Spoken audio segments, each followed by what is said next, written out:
नमस्कार, जय हिंद, वंदे मातरम। प्यारे दोस्तों, आज के इस वीडियो में आप जानेंगे जो यूपी बोर्ड एग्ज़ाम है उसमें कक्षा 10 के विद्यार्थी जो हिंदी विषय में अच्छे नंबर लाना चाहते हैं उनके लिए यह वीडियो एक रामबाण की तरह होगा। तो प्यारे दोस्तों, इस वीडियो को पूरा ज़रूर देखें और आप 70 में से 65 प्लस नंबर लाएंगे, ये मैं वादा करता हूँ आपसे, क्योंकि इस वीडियो में इतनी महत्वपूर्ण जानकारी दी गई है जिस जानकारी को आप प्राप्त करके अच्छे नंबर प्राप्त कर पाएंगे। ये वीडियो आपके लिए रामबाण होगा, तो इस वीडियो को पूरा अवश्य देखिए। आइए दोस्तों, आगे बढ़ते हैं।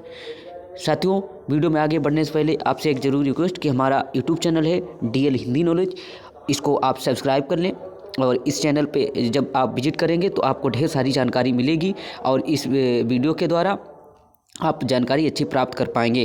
तो चैनल को सब्सक्राइब कर लें, वीडियो को लाइक करें और जो है हम आगे बढ़ते हैं। साथियों, वीडियो में आगे बढ़ने से पहले मैं आपको बताना चाहूँगा, यूपी बोर्ड एग्जाम में सफलता है तो दो बातें बहुत महत्वपूर्ण हैं। वो कौन सी है?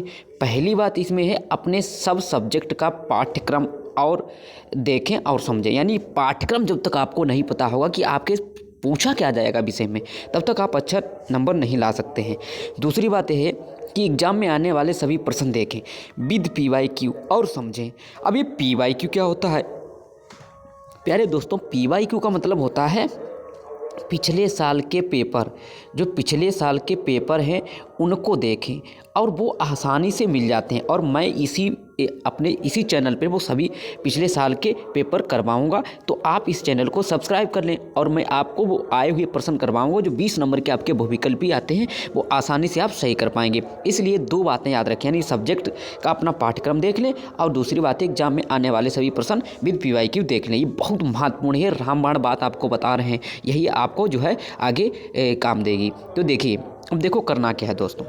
अब पहले क्या करना है, आपको हिंदी से संबंधित एक सूची बनानी है। दो सूची बनानी हुई, जिसमें से पहली सूची का है कि बनानी है एक तरफ पाठ का नाम लिखना है, एक तरफ लेखक का नाम। अब क्यों लिखना है आगे जाकर के आपको बताऊंगा कि कितना महत्वपूर्ण है, सूची महत्वपूर्ण है और क्यों काम करेगी। तो देखो, एक तरफ पाठ का नाम है, एक तरफ लेखक का नाम। पाठ का नाम है मित्रता और लेखक कौन है? आचार्य रामचंद्र शुक्ल। फिर दूसरा पाठ है ममता और लेखक हैं जयशंकर प्रसाद। तीसरे पाठ का नाम है क्या लिखूं और लेखक हैं पद्मलाल पुन्नालाल बख्शी। चौथा है पाठ का नाम भारतीय संस्कृति और लेखक हैं डॉक्टर राजेंद्र प्रसाद। आगे बढ़ते हैं। उसके बाद में देखिए, ईर्ष्या तून गई मेरे मन से, इस पाठ का नाम है और इसके लेखक हैं रामधारी सिंह दिनकर। फिर पाठ का नाम है अजंता और पाठ के लेखक हैं डॉक्टर भगवत शरण उपाध्याय। और फिर पानी में चंदा और चांद पर आदमी। चांद पर आदमी, ये वाह लिखा है, याद दोस्तों पर कर लेना, चांद पर आदमी है, चांद पर आदमी। ये लेखक हैं आपके जयप्रकाश भारती। अब मैं आपको बता क्यों रहा हूँ दोस्तों, ये सूची क्यों बता रहा हूँ? सूची इसलिए बता रहा हूँ कि जब आप संदर्भ बनाएंगे तो आपको पाठ का नाम याद होना चाहिए और लेखक भी याद होना चाहिए। आगे इसी वीडियो में आगे आपको बताएंगे, अभी देखो किस प्रकार से ये काम होगा। मान के लो, अरे मित्रता से कोई एक आ जाएगा गद्यांश और वहाँ पर आपको पाठ का नाम याद नहीं आ रहा है या लेखक का नाम याद नहीं आ रहा है, तो आप 2 अंक नहीं प्राप्त कर पाएंगे। 2 अंक का जो एक प्रश्न होगा और व्याख्या होगी, वो ढेर सारे प्रश्न आपके छूट जाएंगे, क्योंकि इसी में आप कंफ्यूज रहेंगे, संदर्भ में कंफ्यूज रहेंगे। तो संदर्भ याद रहने के लिए हमें पाठ का नाम और लेखक का नाम याद होना बहुत ज़रूरी है। इसलिए पाठ का नाम और लेखक का नाम हमें याद होना चाहिए। चलिए दोस्तों, अब आगे बढ़ते हैं। अब देखो, एक दूसरी सूची हमें बना लेनी है। पहली सूची हमने बनाई गद्य की, अब दूसरी सूची हमें बनानी है पद्य की, यानी काव्यखंड की। एक तरफ पाठ का नाम और दूसरी तरफ रचयिता। पाठ के नाम में देखो पद, पाठ के नाम में पहला पद लगे हुए कक्षा 10 के विद्यार्थी। याद रखो, कक्षा 10 के विद्यार्थी, आप सभी जो भाई बहन वीडियो देख रहे हैं तो उसमें कक्षा 10 में पद जो लगे हुए हैं सूरदास के पद हैं। नंबर 2 पे धनुष भंग और बनपथ पर, ये वेरी इंपॉर्टेंट रचना है बनपथ पर, अभी इससे आपको प्रश्न उत्तर कराएंगे। और उसके बाद में तुलसीदास आ जाते हैं, यानी धनुष भंग कहिए या बनपथ पर जो रचना है वो किसकी है? तुलसीदास की है। फिर उसके बाद में पाठ 3 में सबये और कवित्त, जो सबये और कवित्त दिए बहुत पूछे जाते हैं, ये रसखान के हैं। किसके हैं? तो रसखान के याद रखना। फिर भक्ति और नीति, ये बिहारी के दोहे हैं। भक्ति और नीति पर जो है आपको पता होगा, बिहारी की एक बहुत चर्चित रचना है, इसका नाम है बिहारी सत्सई कहा जाता है। उनके भक्ति नीति के दोहे हैं किसके? बिहारी लाल के। फिर एक रचना है चींटी, चंद्रलोक में प्रथम बार, ये सुमित्रानंदन पंत की रचना है। फिर पुष्प की अभिलाषा, वेरी वेरी इंपॉर्टेंट, ये तो आती ही है आपके यूपी बोर्ड एग्जाम में, कई बार पूछा गया है प्यारे विद्यार्थियों, याद रखना ये वेरी इंपॉर्टेंट में आती है पुष्प की अभिलाषा। और जो है, और ये जानी गलत लिख गया है तो इसको जवानी याद रखना, इनकी रचना है किसकी है, माखनलाल चतुर्वेदी, याद रखना ये पुष्प की अभिलाषा बहुत पूछा जाता है। और फिर झांसी की रानी की समाधि पर, यह सुभद्रा कुमारी चौहान की रचना है, इतना आपको याद रखना है। प्यारे दोस्तों, इस प्रकार से आप ये एक सूची आपने गद्य की बना ली है, ये पहली सूची जो बनेगी आपकी गद्य की, और दूसरी सूची आपकी बनेगी पद्य की। तो यहाँ पे देखो और भी पद में और भी पाठ हैं और उनके रचयिता हैं, लेकिन जो है हमने आपको महत्वपूर्ण जो थे वो पाठ के नाम बता दिए हैं और रचयिता जो है बता दिए हैं। तो प्यारे साथियों, याद रखना ये पाठ का नाम और रचयिता कौन है। तो ये सूची आपको बना लेनी है कॉपी पे, ताकि आपको संदर्भ बनाने में बहुत आसानी होगी। अब हम आगे बढ़ते हैं। एक देखो यहाँ पे गद्यांश दिया गया, वेरी इंपॉर्टेंट है गद्यांश, देखिए पढ़ते हैं।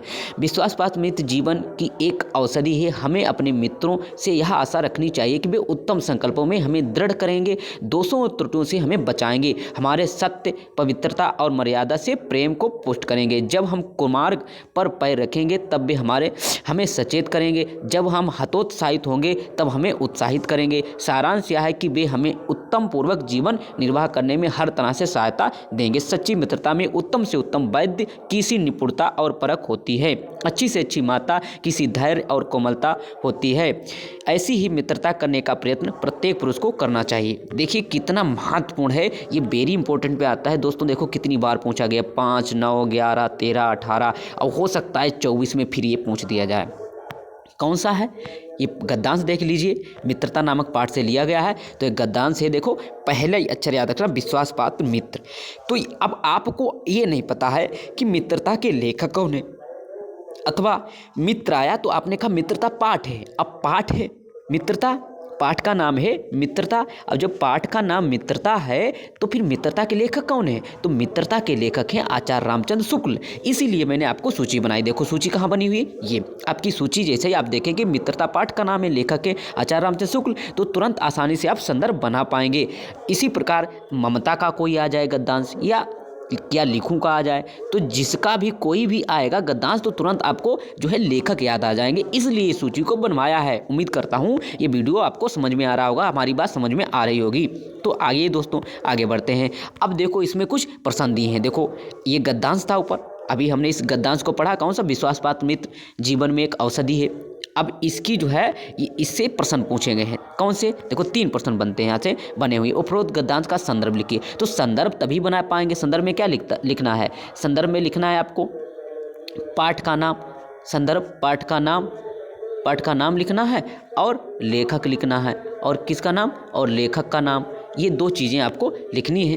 तो आसानी से, और फिर क्या है, रेखांकित अंश की व्याख्या करना। अगर आप कमेंट करेंगे तो व्याख्या करना मैं सिखा दूंगा प्यारे दोस्तों, बहुत सरल, आसानी से आप व्याख्या कर पाएंगे। लेकिन अगर कमेंट करते हैं आप तो कमेंट करेंगे तो व्याख्या करना भी सिखाऊंगा, बहुत आसानी से आप कर लेंगे। व्याख्या करना बहुत आसान होता है, लेकिन बहुत सारे विद्यार्थी कन्फ्यूज जाते हैं। देखो मित्रता पाठ के आधार पर विश्वासपात मित्र की तुलना किससे की गई है, ये जब आप गद्यांश पढ़ेंगे तब आपको मालूम हो जाएगा किससे तुलना की गई है। याद रखना, यानी औषधि से तुलना की गई। किससे तुलना की गई, तो औषधि से तुलना की गई है, याद रखना। पहले हमने पैराग्राफ जो पढ़ा उसमें औषधि शब्द आते हैं, यानी औषधि से तुलना की गई है।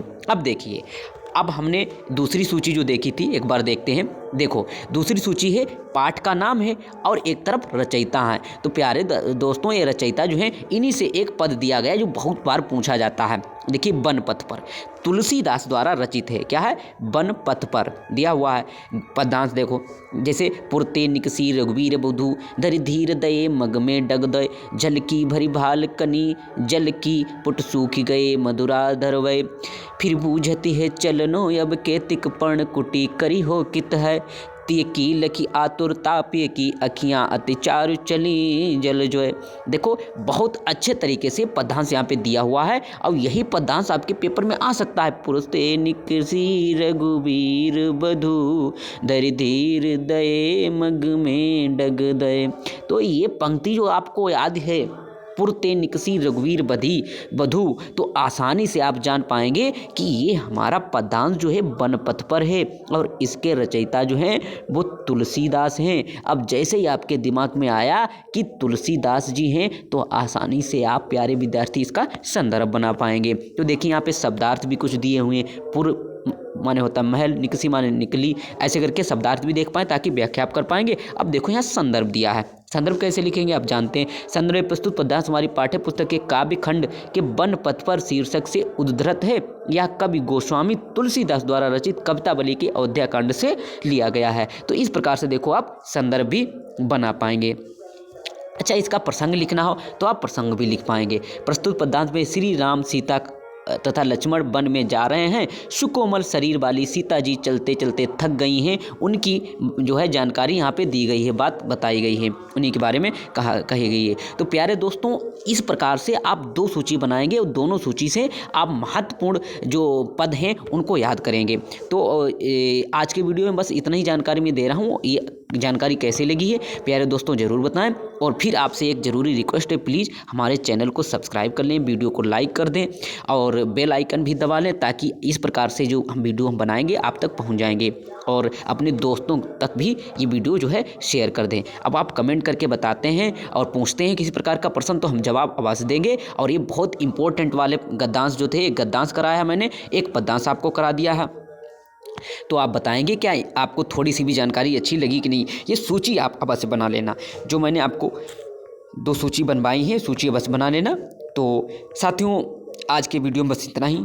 और आप इस वीडियो को देखकर उम्मीद करेंगे कि अगर इसी तरीके से तैयारी करते हैं तो अच्छे से अच्छे नंबर आप प्राप्त कर पाएंगे, यानी 70 में से 65 प्लस नंबर आप प्राप्त करेंगे। इस बात को याद रखें। तो दोस्तों, लेते हैं इजाज़त आपसे और बस वही फिर से रिक्वेस्ट है कि वीडियो को लाइक कर दें, यूट्यूब चैनल को सब्सक्राइब कर लें।